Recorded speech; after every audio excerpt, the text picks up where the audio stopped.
অর্ধজাহানের খলিফা, দিনের বেলা মানুষের বিচার করে, রাতের বেলা এলাকায় ঘুরে ঘুরে মানুষের জনগণের খবর নেয়। হযরত ওমর ঘুরতেছেন, এক সময় গিয়া দেখেন জঙ্গলের পাশে একটা ছোট্ট কুঁড়ে ঘরের মধ্যে আগুনের আওয়াজ দেখা যায়, আগুনের আলো দেখা যায়। হযরত ওমর কিনারায় গিয়া দূরত্ব বজায় রেখে একটু দাঁড়াইলেন, তাকায় দেখতেছেন এক বৃদ্ধা বুড়ি মহিলা পাত্রের মধ্যে পানি গরম করে আর পার্শ্বে বাচ্চাগুলো ঘুমিয়ে আছে। হযরত ওমর অপরিচিত অবস্থায় সালাম দিয়া বলেন, আম্মা জান, এই গভীর রাতে জঙ্গলের মধ্যে আগুন জ্বালায় কি করে? আম্মা জান বললেন, কে যুবক তুমি? বলে, আমি একজন আগন্তুক মুসাফির। কি চাও? বলে, আমি ঘুরে ঘুরে দেখি কারো কোনো সমস্যা আছে কিনা, উপকার করতে পারি কিনা। আল্লাহর বান্দি বুড়ি মহিলা ডাক দিয়ে কয়, ও যুবক, তুমি আর কি উপকার করবা?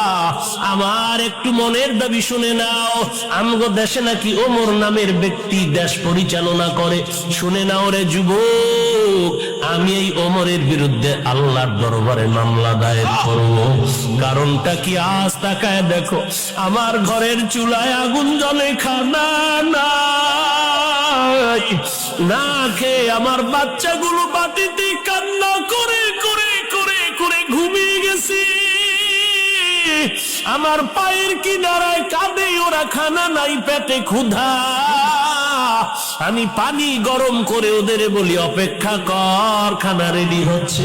আমি ওমরের মতো বান্দা, আমাদের খবর নেয় না, বিচার দায়ের করব। এবার ওমর পরিচয়টা গোপন রেখে বললেন, আম্মা জান, দেখি কিছু করতে পারি নাকি। সোজা চলে গেলেন অর্থ মন্ত্রণালয়ে গিয়া এক বস্তা আটা রেডি করিয়া, সাথে আছে এক ব্যক্তি, তার গোলাম আসলাম নামের পিএস। ওই গোলাম রে ডাক দিয়া কয়, আসলাম, আটার বস্তা আমি ওমরের মাথায় উঠাইয়া দাও। গোলাম আসলাম ডেকে বলেন, খলিফাতুল মুসলিমিন, আপনার মাথায় কেন আটার বস্তা দিব? আমি গোলাম, আমার মাথায় দেন। এইবার ওমর ডাক দিয়ে কয়, রে আসলাম, ওরে বান্দা, ভালো করে শুনো, এই যে আমার দায়িত্ব পালন করা তো আমার উপরে দায়িত্ব, আমার দায়িত্বের জবাব কি তুমি দিবা? বলে না। বলে, যদি তাই হয় তো আমার জবাব আমাকে দেওয়ার জন্য রেডি করে দাও, কারণ কিয়ামতের ময়দানে আসামির কাঠগড়ায় দাঁড়াতে চাই না। বাধ্য হইয়া গোলাম ওমরের মাথায় বোগাস আটার বস্তা যখন তুলে দিয়েছে, খলিফাতুল মুসলিমিন, অর্ধজাহানের খলিফা, মাথায় বস্তা নিয়ে চলছেন গভীর রাত। বুড়ি মহিলার ঘরের কিনারায় গিয়া ওমর চোখের পানি ছেড়ে বলেন, আম্মা জান, আপনি ভেতরে চলে যান। এইবার মহিলা ভেতরে চলে গেল। ওমর নিজে আটা বের করিয়া, নিজে খামিরা বানাইয়া ওমর নিজের হাতে রুটি বানানো শুরু করে দিলে। গভীর রাত্রে কেউ দেখি না, আমার মাওলায় তো তাকাইয়া দেখতেছে। এগুলো কেমনে হয়? তাকওয়া থাকলে হবে, না হয় হবে না। ওমর নিজের হাতে রুটি বানাইয়া বানাইয়া এরপরে বললেন, আম্মা জান, আপনি রুটি খাবেন, সন্তানের রুটি খাওয়াবেন, বাকি আটা রেখে গেলাম, আবার শেষ হলে আবার খবর নেওয়ার জন্য আসবো। এই কথা বলে ওমর বিদায় নিবেন। যখন বের হলেন, মহিলা ডাক দিয়া কয়, ওরে যুবক, একটু শেষ বেলায় তুমি যখন আসছো, আমি একটু অন্তর করে তোমার জন্য দোয়া করে দেই। আল্লাহ যদি তোমারে আজকে দেশের পরিচালনার দায়িত্ব দিতেন, তাহলে দেশের মানুষ আর কোনোদিন কষ্টে থাকতে পারত না। আমি দোয়া করি তোমার মতো বান্দাটারে যেন দিয়ে আল্লাহ উম্মতের খেদমত নেয়।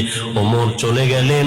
পরের দিন আদালতে বসিয়া মসজিদে নববীতে বার্তাবাহক পাঠায় বলে, অমুক এলাকায় এক বৃদ্ধা মহিলা, তাকে ডেকে আমার আদালতে হাজির করো।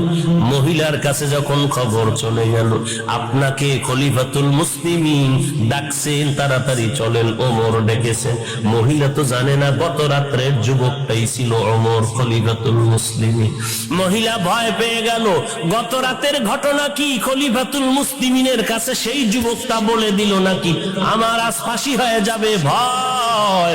যখন ডাকছে আমি তো ওমরের বিরুদ্ধে কত কথা কালকে বলেছি, আজ আমার বিচার না জানি হয়ে যায়। এইবার খলিফাতুল মুসলিমিন ডাকছে, হয়তো আমার বিচার হবে, ফাঁসি হয়ে যাবে।